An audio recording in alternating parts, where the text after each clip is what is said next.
Christ. You robbed a God damn it. hobo? What the fuck? You'd understand if you're from Wisconsin. Very fucking expensive hobo. Thank you. Need something that won't shadow when I drop it on the girls. When I fall down, I don't want to hurt these hands. These are special hands. Yeah.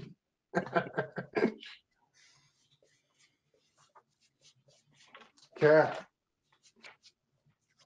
Okay. So here we are, you and me. The comic relief project number 11. 11. 11 months? 11 part 2. Wow. That is nuts. So I was really hoping for a sketch from you, but I got one from your daughter, which is probably better. I agree. Super awesome. Whether I get it wrong or not, it reminds me of Kaneda from Akira, or not Kaneda. Kaneda! That's what he used to always yell. But it's the fucking dude from Akira, and how fucking super goddamn sweet is that, man? Right. Like that's a pretty fucking sweet drawing. Great. It's got good foreshortening. It's very well done. This way. The angle, everything about it, like very, very well done. I even love the motorcycle tread around the end, all the way down to the DNA at the end of the shotgun. I don't know if you can see it's a little hair underneath underneath the tape, but that's good. I'll save that for later. You never know. Somebody might come knocking. But let's Talented open this kid. thing up and see what's inside. Talented kid. So you don't remember what you put in this? Not everything, no, man. I made some last minute adjustments, and it made me forget the early books that I stuck in there, and I covered them up. And actually, I don't remember if I put the new edition or the last minute editions on top of or underneath the old book. So I really have no idea. Maybe a So it might quarter. go from like better to disappointing, just depending on. Yeah. Maybe about a quarter of what's in there could really suck or be really great. I don't know. All right, let's do this. So we're both going to be What else surprised we by got this one. here? Boom. Oh man. Yeah. American flag and fireworks, I notice. American flag and fireworks. Now I Hey, live in Madison, like they don't my go for any of that. my wife's birthday is the 4th of July. My birthday's Memorial Day. We're about as fucking American as you can get, right? Your birthday's on Memorial Day? Sometimes. Well, my birthday's tomorrow, but uh, Sometime. well, Oh no. yeah. Some No, years I get it. I'm an it idiot. falls right on Memorial Day. Yeah. Hmm. So Wow. How come I didn't know that? I probably always knew that. Dude, I have a terrible memory. I think you figured this out by now. I think it's just kind of being a dink. Probably where it came from. When you're a dick, you get a terrible memory. Okay. There we go. All right. Gotta move this. Boom. What we got? Let's see what we got here. I am excited, man. Ooh, holy shit. Where did you get this fancy wrapper? Like, oh, Jetpacks, Comics, and Games. Is that the place in Rochester? Yeah. Yep. Where Mac works? No, she doesn't. She ended up not working there, but yeah. It's the place in Rochester. They're world famous now, I guess. Hey, can you hear me okay? Just out of Yeah, I can hear you curiosity. good. Yeah, perfect. I can hear you just fine too. All right, dude. Where do I start? It says Merry Anniversary. Let's start there. Hey, there you Should go. I be first? Last? Yeah. It's first now. Here we go. Rogue and Gambit married. They did? What? It says, isn't it one of those fucking bags I can't open?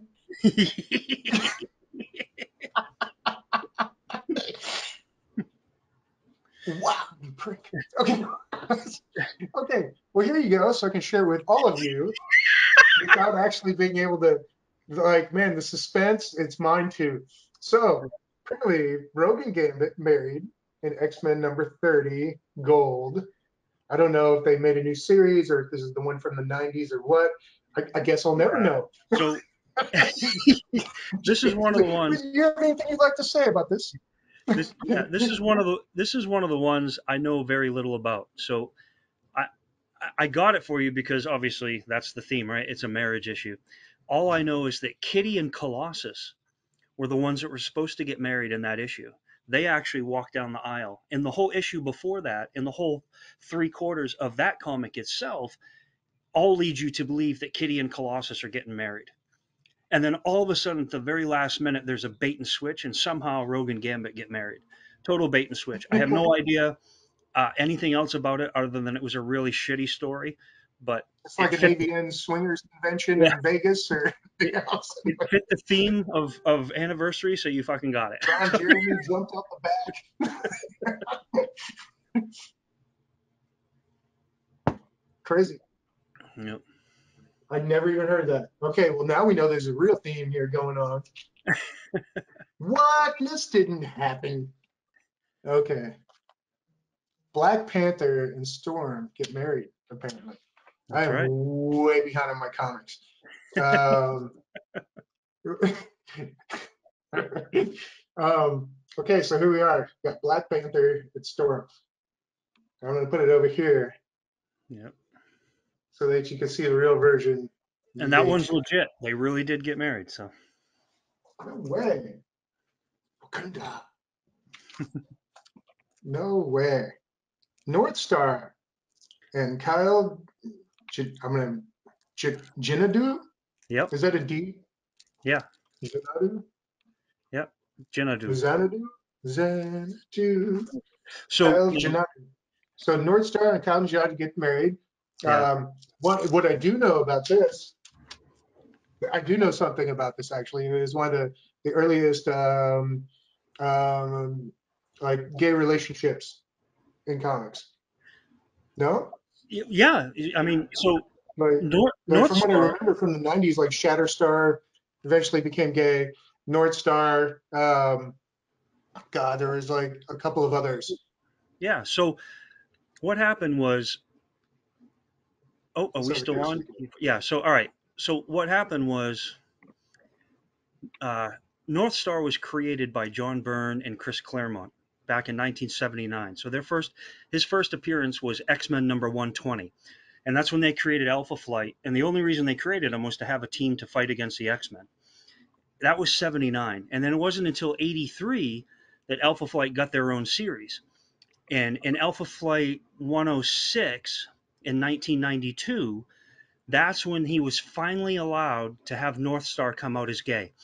John Byrne and Chris Claremont never thought that Alpha Flight, that the characters were fleshed out enough or had enough good background to carry their own series. So he originally completely intended for North Star to be gay right from issue one, and that's how he wrote him. But Jim Shooter wouldn't allow him to have the character say he was gay. Hmm. Uh, and we all know what a cock Jim Shooter was anyway. But eventually, in number 106 and 92, he finally got to come out and say that he was a gay. So he was actually the very first openly gay Marvel character ever. So I did not know that. yeah, I know like what that, and that's one of the things like I really appreciate about Chris Claremont is like his writing and like the brilliant writer. diversity of it. Yeah, Like oh, all the characters are so diverse, yeah, um, and you can like feel for them. yeah, Uh, that's awesome, dude. yeah. Interesting. I can't wait to read it. I can't wait to check it out. Oh my God, man, you are like on a kick. Hey, are you still like moving around and stuff? Are you still there? Yeah, I'm still here. Okay, Yep, I'm just making sure. Am I still moving? yep, Okay. Okay. So one of the next things I have here is a giant size Avengers, Vision and Scarlet Witch get married. What very how cool is that? Oh, not because that super awesome movie that Shirley loves so much. Um, but what's cool about that is Vision and Scarlet Witch. What a crazy couple. I remember that from being young and like just like it's like when you look at a picture of even Vision, like who is this guy? right. Like he's always he's he's almost like the Red Tornado or whatever of Marvel. Yeah, yeah, But very, yeah, but I always thought it was such a strange series, and it's weird to see it gain popularity. yeah, And like even like through like the movies and stuff like that, it kind of changes your mindset a little bit because I was never really a Vision and Scarlet Witch fan. And it did kind of at least bring that and made me curious right. to read it, and check it out. Yeah, certainly you revisit some of his stories, uh, and there were some so there were some good story arcs in there. Some that maybe I didn't pay attention to closely the first time around just because I wasn't into that character, but definitely revisiting it, some of it was very well done. The cool thing about that issue is I don't know if it was the last video I did or maybe one before that, but if you remember at one point I was trying to remember this guy's name and I think I might have said it or butchered it, but Steve Englehart is actually the dude that wrote that, and he was one of the best writers of the 70s. He worked on a ton of shit. He had huge runs on Captain America, the Avengers. He co-created dozens of characters. He actually created Shang-Chi with my buddy Jim Starlin, which is pretty fucking cool. And he wrote under a bunch of different pseudonyms too. So he's got all kinds of books that he wrote that people don't even realize. And he wrote a bunch of like gooey love comics under the pseudonym Ann Spencer as a chick. Hmm. But he did some good writing for Vision as well on his couple And of that his. guy So, Mensch, that guy Mensch worked on Shang-Chi for a little yeah, bit. yep, yep. So That mean yeah, we have some history about that guy. hmm Apparently, I have a very bad memory, which I yeah, covered at the beginning of this. probably one of the But best writers ever. for those of you that don't know, I went to Sheridan and I was like, hey, by the way, did you know he did this? He's like, yeah, bro, I did this in that video. So he's been roasting me and tagging me in that video, which is pretty fun. So that's why I mentioned it. Now you're in on the joke, and now it's still not funny. Um, okay, let's move on. Dude, this is pretty special. It's special to me anyway, just in general, just from a historical standpoint. Um, but the Yellow Jacket and Wasp get married, Hank Pym and Janet Van Dyne. Numbers, Van Dyne, are you fucking with me? Yeah, you are. Okay, so it's issue number 60, only 12 cents. Yeah, Man, that is awesome. I love super old comic books. yeah. So There's that just there's nothing more magical than about it. Like you got to remember a lot of these people they didn't have televisions and stuff like that. So it's really cool and special. And they like they hired a lot of kids from the ghetto and stuff like that at the time, just because they were young and they weren't off at war or whatnot. But I love old comics. I really do. I believe it gave like a lot of the greats their start and kind of like got them out of a mindset that they were stuck in or an environment they were stuck in at the time. yep. So that issue there. Uh, well, MASH is one of my all-time favorite shows. Right? It usually every year and a half, I watch all 11 seasons of MASH over again. Who's your favorite character? Like I've never seen it before, and it's fantastic. Uh, probably Henry and oh, I don't know, Henry Klinger. Uh, I like both of them quite a bit. Everybody really. There was such a great cast. Father Mulcahy, I liked him. So I don't know, but I rewatch all You 11 really episodes. love Oh yeah. So MASH. they in one of the episodes, Radar goes to bed and he's actually got that comic book under his arm. And it's funny because that comic book was made in 1969 and the war they're in took place 15 years before that. So it's kind of, Oh, that's right. It was the Korean War, wasn't it? yeah. So it's like a Twilight Yeah. type of thing. Now, Uh, Mike Esposito, that inked that book, he actually got credit in that book under a pseudonym, Mickey DeMeo, because he used to do inking under his pseudonym, Mickey DeMeo. But it's really Mike Esposito. And the artwork in that, when you look through it, is some of the best artwork ever created because it's fucking Buscema, who's the most prolific and best artist to work on comic books in the 70s period, hands down. So we're not it's a talking lot about of his Steve. work in there. Yeah, so he's just amazing work in there. Yeah, Man, I can't wait to check it out. It's like I said, it looks amazing. yeah.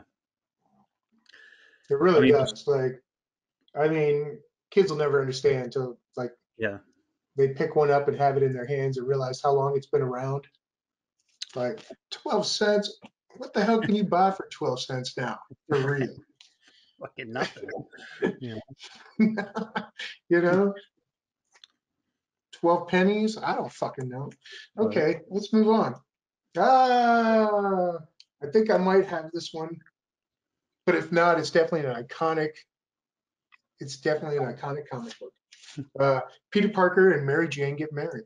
How cool is that? Giant sized annual, number 21 of The Amazing Spider Man. In case you don't know what that means 21 years of Amazing Spider Man, and that's when this comic came out. Mm, super cool. How cool is that? Look, even Wolverine showed up. That's salty. Yeah. Yep. It's funny because I mean, it's a really iconic issue. I mean, it's an iconic issue. The story is complete shit. It's horrible story. It's a terrible writing, but I mean, the whole book is will they, won't they, will they, won't they. They're getting cold feet, and Jim Shooter co-wrote it, so of course it's horseshit. But Vince Coletta inked it, and he actually did a good job inking it. And Paul Ryan, who's actually from Massachusetts, he did everything in comics. He wrote, penciled, inked, fucking colored, whatever. But he did the pencils on it, so it's got some decent artwork in it, even though Jim Shooter wrote a shitty story. Well, all the Spider-Man books always had decent artwork. Yeah, I mean, even if they were artists I didn't like, I mean, Quesada, for instance, he came after Eric Larson. And Eric yep, Larson had a very long run on it. And then before that, McFarlane, it was a diving board for him yep, to be one of the greats. So yeah, it's almost like, and I think that's one of the reasons why, like, I also appreciate old Daredevils. The same thing. There's something about that, and Batman's. There's something about that, like old city view. Like yeah. majestic and just like falling to your death almost, but fearless about it. No, that's a great little So trifecta of comics too, because if you go back through the history of them, there's never been an extended week period of artwork in any one of those series. I mhm, mean, there may be some here and there, but there's never been, not like other comics. You can pick out, oh, this series, the artwork went to shit or whatever. You can't say that about Daredevil, Batman, or Spider Man. There's no long runs of bad art. It's just like one great artist after another. They really held standards pretty good in all of them. mhm.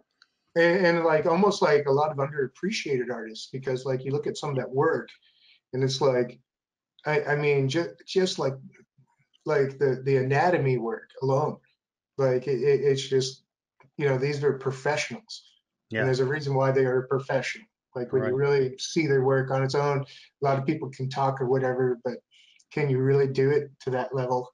right. And that's what makes them stand out above the rest.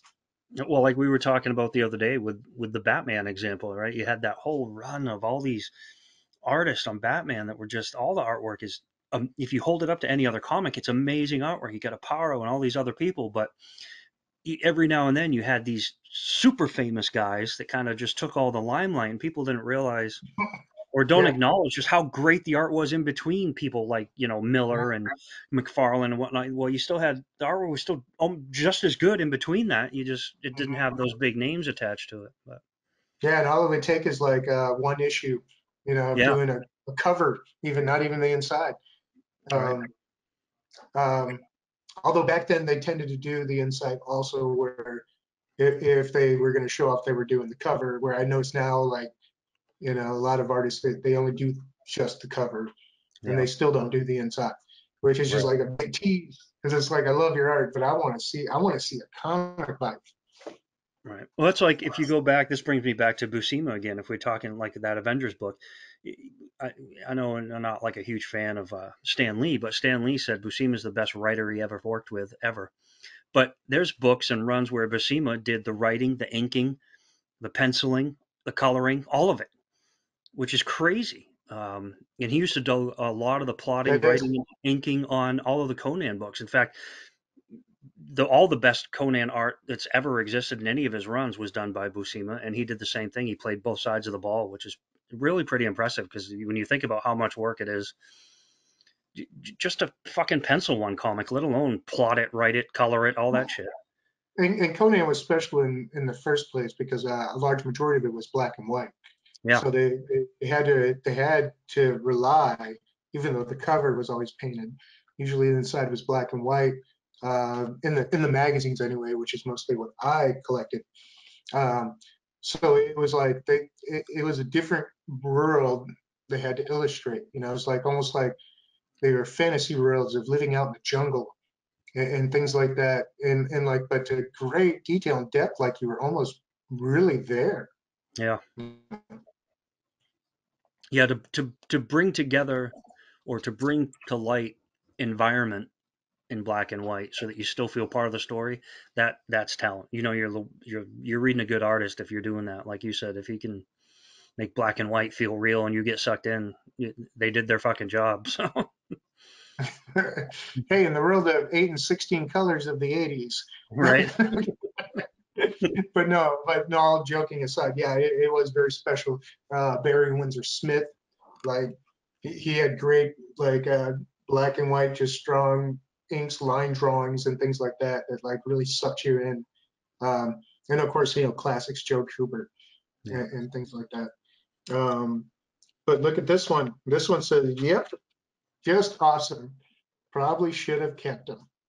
Oh, it's a couple of them. Cool. I love this kind of stuff.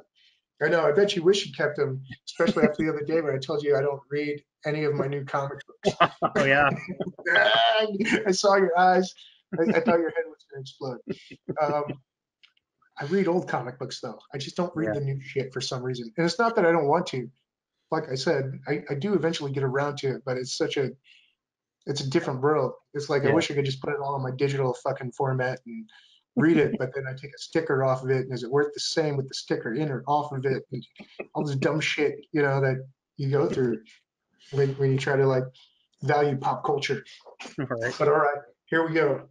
Oh my God, it's from the Rip Off Press, which is actually one of my favorite presses, because the Freak Brothers, um, fucking my all-time favorites ever.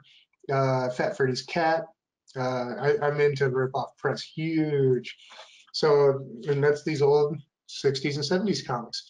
So this one is the cartoon history of the universe. Oh my God, of the universe, dude, really? I mean, Yeah. that's almost makes me feel like I'm watching a Mel Brooks movie, History of the World Part One. That is fucking amazing. Here, let's look at this, right? And then I'll lay it over here so you can get a better look at it. And it's really cool. You're gonna dig that book, man. Both of them. Look at this. Look at this. This is when comic books were comic books. People ignored them largely, but didn't realize how powerful they were and like what they could express. So how cool is that? So that's volume one, the evolution of everything, including sex. Oh yeah. Won't be reading it to my girls tonight, but I can't wait to read it. But yeah. And here's another one. Oh, check this one. And here's volume two. It's called Sticks and Stones, The Descent of People. Sorry, I had to take it in for a sec and really, really, really look at it. This is cool. This is going to be fun to read. I can't wait. Ready? All right. Put the back. It's another great book. Those are so cool. Yeah. Love hippie comics. I'm on a Cannot streak. wait. I can't believe I keep Have you finding them. read Oh, of course, yeah. I had to. As soon as I got them home, I read them. They're awesome. them? They're always hilarious. I think they're more hilarious than some of like the pop culture, They like are. all the ones like Garfield and stuff like that. Yeah, There's something about them.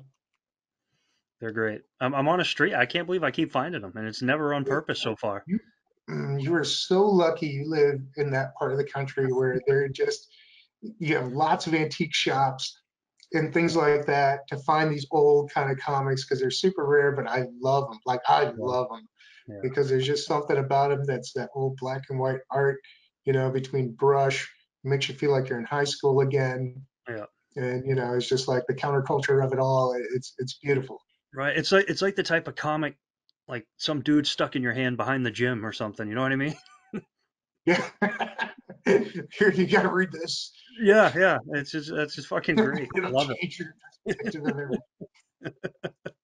I think I remember the first time I read it was my stepdad gave me his comic book collection, uh, and it was like they were up in his grandma's attic, and I was like 15, and we were going through them, and as we got through the bottom of them, like there were all these weird like sex and drug comics, and they were wild. And I Yeah. just was like, I didn't say anything because I really wanted to read them. And there's some interesting stuff going on, man. There was one, it was like this whole horror, like it had a bunch of short stories. I believe it was also by Ripoff Press. Yeah. And back when they made like Corrupt Magazine, stuff like that, which people don't remember that. But back when you wanted to smoke weed or buy yourself a bong, you couldn't just go out and buy that stuff. It wasn't in a store. You have to go to a magazine and mail order this thing, send off a check to some stranger and hope you get something back in the mail. And so they had like Corrupt Magazine Hope the and like fuzz they were, didn't intercept your mail. yeah, right. They accepted on the way, sir. What is this? Right? Like, I mean, it's classic stuff. But so it's the world has changed. Let's just put it that way. You can't Yeah. walk into basically an Apple store and walk out with a bunch of edibles and weed Right. like you can now. Like it was like a very faux pas thing.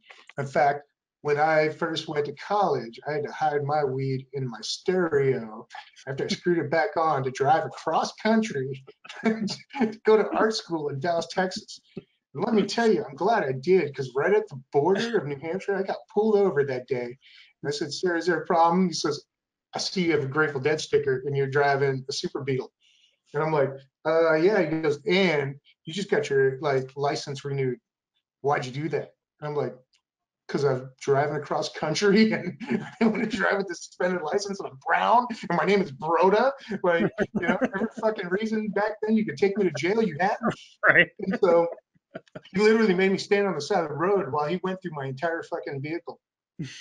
And little did he know that stereo sitting right next to me had a shit ton of pot in it. All right, let's move on. So the next one, oh my God, dude, it says Chris Claremont wrote this. It is the first writing. It's his first writing in comics. Are Yeah. you? I'm gonna believe you just because you proved It me is. wrong like So the 725 times. the two issues before that, he helped do some plotting, but this is his actual first comic writing right there. It's awesome. That is amazing. Yeah. Wow. If anybody doesn't know who Chris Claremont is, the X-Men, all the uncanny X-Men, that was his heyday and his baby. Yeah. And it was ruined in 10 short years. But Yeah. anyway, let's move on. But Let me anything show that you remains, anything that Daredevil. remains that you love about the X Men, it came from him. Yeah, everything you love about him. So Daredevil and the Black Widow, uh, number 102. I assume it's Daredevil when number 102. Yeah. Yeah. Because I can't imagine they had that many comics together. But how cool is this? This is super cool, man. I collect Daredevil comics. I love Daredevil because it's like Hell's Kitchen. He has a superpower, but it's not so extravagant. He's unbeatable. He's been beat several times, um, and he's blind, and all of his other senses are heightened. And so I've always been a Daredevil fan. I felt like he was the poor Batman. Um, Pretty much like, and he was like the real deal of the people that were really solving the problems. But anyway, check this out. I'm talking too long, man. Daredevil number 102 and the Black Widow. Boom. The cool book. There. Daredevil has so many cool books, and this is super cool. And I thank you very much for this. I can't wait to fucking read it, man, for sure. That's a badass book. Mm, mm. Anything you'd like to say about it except gloat or okay. I think gloating pretty much sums it up. Oh man, so I love you. Okay, so this next book right here, these were created by local kids here in New Hampshire. They're excited to hear their book was making it to Wisconsin. I love that. I Yeah. love that a So lot. these kids, And let's dude, check this shit out. I that that's oh I dude, get these are hold I on. get I got to meet these kids at Free Comic Book Day. They were out there. They're giving away free issues of their book. They're giving away free issues online. They got a podcast. They got a website. They got Facebook pages and all these other Go Comics pages and everything. They're doing a podcast, and they're just creating this book and pushing it out themselves. And I fell in love with everything they're fucking doing. It was awesome. It was good to see kids doing that, and they were so upbeat and positive. Kayla and I talked to them for a while. It was really cool. They signed all the books for us, so I got 2 copies of each one. And I told them about our little project, and they were just flabbergasted. They thought it was fucking fantastic. They're like, "That's so cool." I'm like, "So I'm shipping these out to him, and his next shipment, he's in Wisconsin." And they looked at each other and they got all excited. "Holy shit, our book's gonna make it to Wisconsin!" I was like, "Well, Dude, I that didn't is want to say." fucking awesome. Yeah, so they were pretty fucking psyched about it. So I'll put the link to all their stuff in this video once we post it and everything, so everybody can have it, and so you can have it, so you can check out their other stuff. But yeah, it's pretty cool, pretty cool. Yeah, man, that is awesome. That's super awesome. I always like to support local. And look, he even wrote a note. They signed each issue for you. That's so cool. And let's look at it right now. Yeah, check it out, man. Very cool. Okay, it's called Raise. Man, ready for this? We're gonna look over each one of these, get them so you can see it. Signed it in some gold sharpie for me. How fucking cool is that? Wow, man. I always love to support local. And dude, actually, it's very cool artwork. It's very cool artwork. It's all black and white. We know I love black and white, but here's a quick little scan of it, and I'll show you the other covers.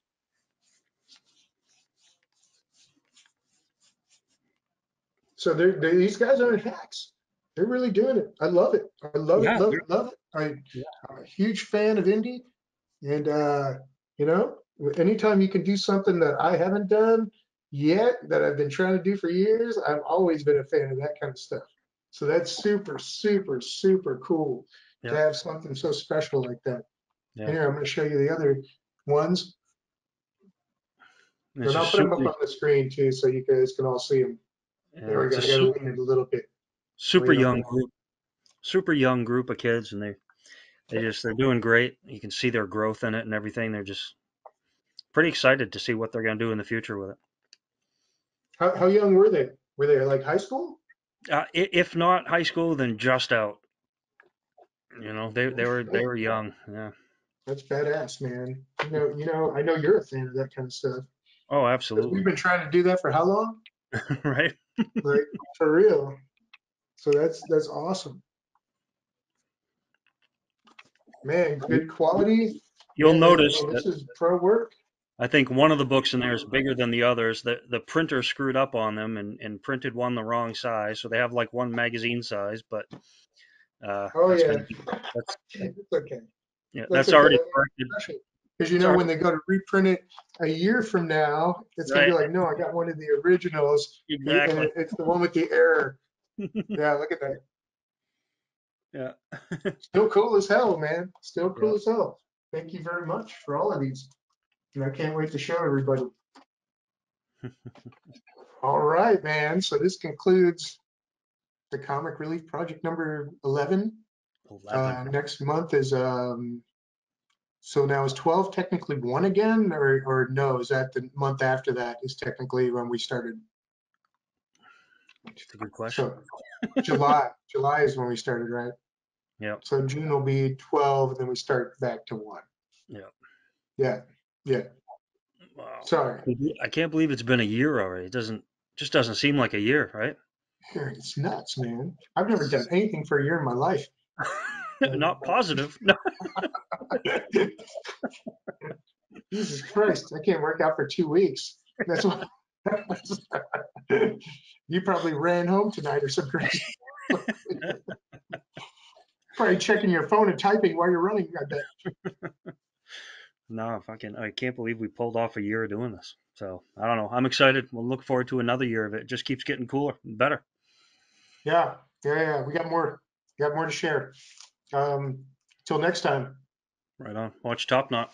All right. Love you, brother. Love you too, Peace. man. Later.